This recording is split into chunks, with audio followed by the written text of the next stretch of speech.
Ação da prece, transmissão do pensamento. A prece é uma invocação. Por ela nos pomos em relação mental com o ser a quem nos dirigimos. Ela pode ter por objeto um pedido, um agradecimento ou um louvor. Podemos orar por nós mesmos ou pelos outros, pelos vivos ou pelos mortos. As preces dirigidas a Deus são ouvidas pelos espíritos encarregados da execução dos seus desígnios. As que são dirigidas aos bons espíritos vão também para Deus. Quando oramos para outros seres e não para Deus, aqueles nos servem apenas de intermediários, de intercessores, porque nada pode ser feito sem a vontade de Deus. O Espiritismo nos faz compreender a ação da prece ao explicar a forma de transmissão do pensamento, seja quando o ser a quem oramos atende ao nosso apelo, seja quando o nosso pensamento se eleva a ele. Para se compreender o que ocorre nesse caso, é necessário imaginar todos os seres encarnados e desencarnados mergulhados no fluido universal que preenche o espaço.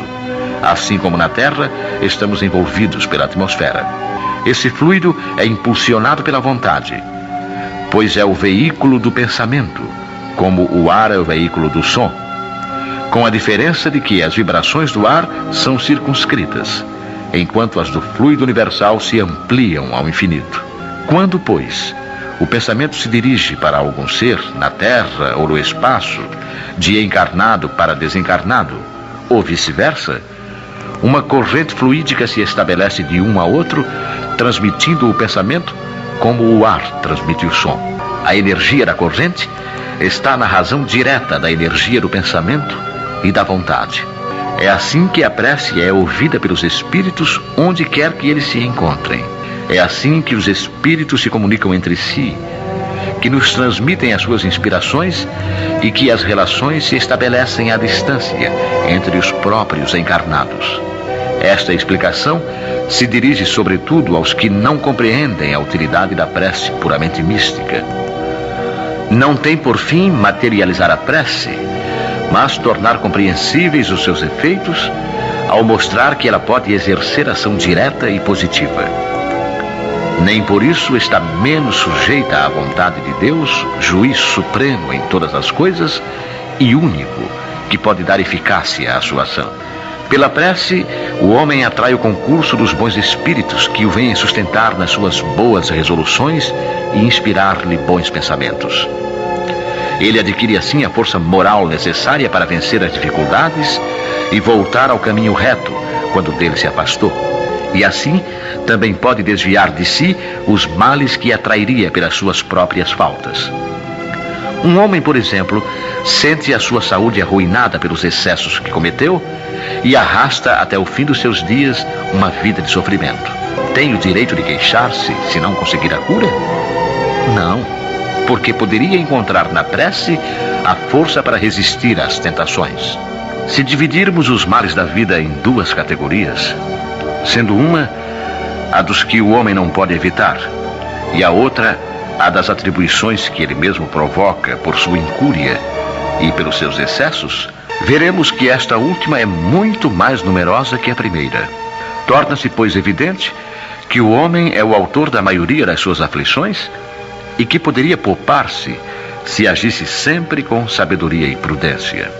É certo também que essas misérias resultam das nossas infrações às leis de Deus e que, se as observássemos rigorosamente, seríamos perfeitamente felizes. Se não ultrapassássemos os limites do necessário na satisfação das nossas exigências vitais, não sofreríamos as doenças que são provocadas pelos excessos e as vicissitudes decorrentes dessas doenças. Se limitássemos as nossas ambições, não temeríamos a ruína. Se não quiséssemos subir mais alto do que podemos, não recearíamos a queda. Se fôssemos humildes, não sofreríamos as decepções do orgulho abatido. Se praticássemos a lei de caridade, não seríamos maledicentes, nem invejosos, nem ciumentos, e evitaríamos as querelas e as dissensões. Se não fizéssemos nenhum mal a ninguém, não teríamos de temer as vinganças, e assim por diante.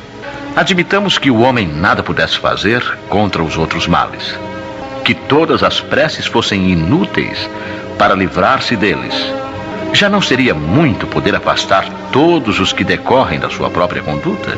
Pois bem, neste caso concebe-se facilmente a ação da prece, que tem por fim atrair a inspiração salutar dos bons espíritos, pedir-lhes a força necessária para resistirmos aos maus pensamentos, cuja execução pode nos ser funesta. E para nos atenderem nisto, não é o mal que eles afastam de nós, mas é a nós que eles afastam do pensamento que pode nos causar o mal. Não embaraçam em nada os desígnios de Deus, nem suspendem o curso das leis naturais, mas é a nós que impedem de infringirmos as leis, ao orientarem o nosso livre-arbítrio. Mas o fazem sem o percebermos, de maneira oculta, para não prejudicarem a nossa vontade. O homem se encontra então na posição de quem solicita bons conselhos e os segue, mas conservando a liberdade de segui-los ou não. Deus quer que assim seja, para que ele tenha a responsabilidade dos seus atos e para lhe deixar o mérito da escolha entre o bem e o mal. É isso o que o homem sempre receberá se pedir com fervor, e ao que se podem sobretudo aplicar estas palavras: pedi e obtereis. A eficácia da prece, mesmo reduzida a essas proporções, não daria imenso resultado? Estava reservado ao Espiritismo provar a sua ação pela revelação das relações entre o mundo corpóreo e o mundo espiritual. Mas não se limitam a isso os seus efeitos. A prece é recomendada por todos os espíritos. Renunciar a ela é ignorar a bondade de Deus, é rejeitar para si mesmo a sua assistência e para os outros o bem que poderia fazer. Ao atender o pedido que lhe é dirigido, Deus tem frequentemente em vista recompensar a intenção, o devotamento e a fé daquele que ora. Eis porque a prece do homem de bem tem mais merecimento aos olhos de Deus e sempre maior eficácia. Porque o homem vicioso e mau não pode orar com o fervor e a confiança que só o sentimento da verdadeira piedade pode dar. Do coração do egoísta, daquele que só ora com os lábios, não poderiam sair mais do que palavras, e nunca os impulsos da caridade, que dão à prece toda a sua força. Compreende-se isso tão bem que, instintivamente, preferimos recomendar-nos às preces daqueles cuja conduta nos parece que deve agradar a Deus, pois que são melhor escutados. Se a prece exerce uma espécie de ação magnética, podemos supor que o seu efeito estivesse subordinado à potência fluídica. Entretanto, não é assim. Desde que os espíritos exercem esta ação sobre os homens, eles suprem, quando necessário, a insuficiência daquele que ora, seja através de uma ação direta em seu nome, seja ao lhe conferirem momentaneamente uma força excepcional, quando ele for julgado digno desse benefício, ou quando isso possa ser útil.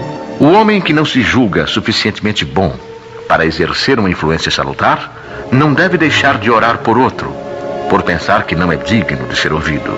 A consciência de sua inferioridade é uma prova de humildade sempre agradável a Deus, que leva em conta a sua intenção caridosa. Seu fervor e sua confiança em Deus constituem o primeiro passo do seu retorno ao bem, que os bons espíritos se sentem felizes de estimular. A prece que é repelida é a do orgulhoso, que só tem fé no seu poder e nos seus méritos, e julga poder substituir-se à vontade do Eterno. O poder da prece está no pensamento, e não depende nem das palavras, nem do lugar, nem do momento em que é feita. Pode-se, pois, orar em qualquer lugar e a qualquer hora, a sós ou em conjunto. A influência do lugar ou do tempo depende das circunstâncias que possam favorecer o recolhimento.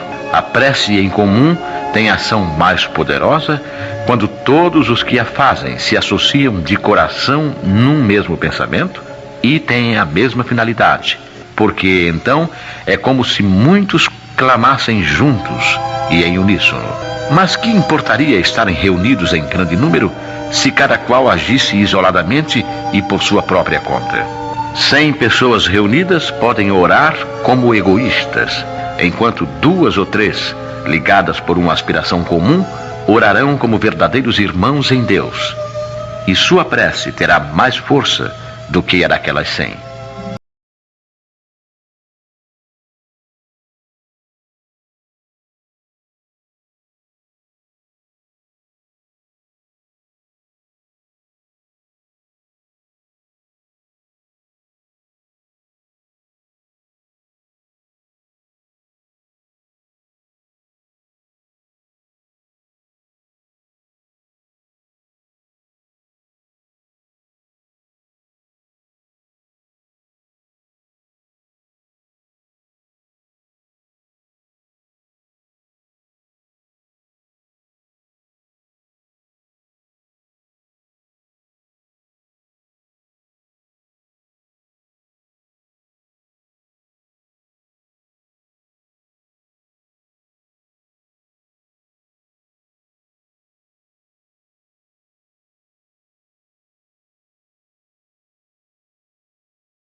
Se eu, pois, não entender o que significam as palavras, serei um bárbaro para aquele a quem falo.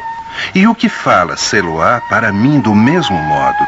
Porque se eu orar numa língua estrangeira, verdade é que o meu espírito ora, mas o meu entendimento fica sem fruto. Mas se louvares com o espírito, o que ocupa o lugar do simples povo, como dirá amém sobre a tua bênção, visto não entender ele o que tu dizes? Verdade é que tu dás bem as graças, mas o outro não é edificado. A prece só tem valor pelo pensamento que a informa. Ora, é impossível ligar um pensamento àquilo que não se compreende, pois o que não se compreende não pode tocar o coração. Para a grande maioria, as preces numa língua desconhecida não passam de mistura de palavras que nada dizem ao espírito. Para que a prece toque o coração, é necessário que cada palavra revele uma ideia, e se não a compreendemos, ela não pode revelar nenhuma. Podemos repeti-la como simples fórmula, cuja virtude estará apenas no menor ou maior número das repetições. Muitos oram por dever, alguns mesmo para seguir o costume. Eis porque eles se julgam quite com o dever, depois de uma prece repetida por certo número de vezes e segundo determinada ordem. Mas Deus lê no íntimo dos corações, perscruta o nosso pensamento e a nossa sinceridade, e considerá-lo mais sensível à forma do que ao fundo seria rebaixá-lo. Seja bem-vindo ao canal de filosofia, a filosofia do Espiritismo.